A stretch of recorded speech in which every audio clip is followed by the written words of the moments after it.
Welcome to WORxK Global News.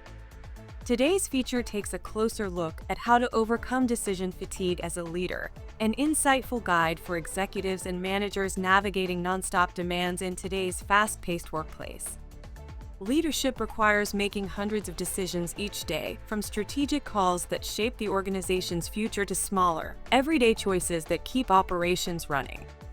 But as this article explains, constant decision-making comes at a cost. Over time, mental fatigue sets in, leading to slower thinking, second-guessing, and emotional burnout, a phenomenon known as decision fatigue. The report identifies telltale signs, such as procrastination, overanalyzing, or defaulting to the easiest option.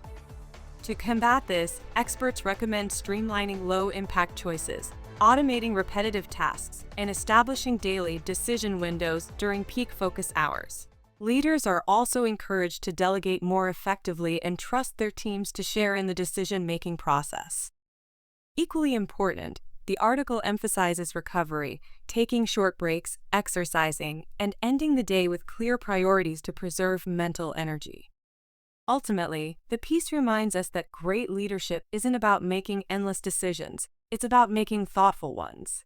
Strategic leaders protect their focus, manage their energy, and lead with clarity when it matters most. This has been your WORxK Global News Update. Stay tuned for more leadership and workplace insights.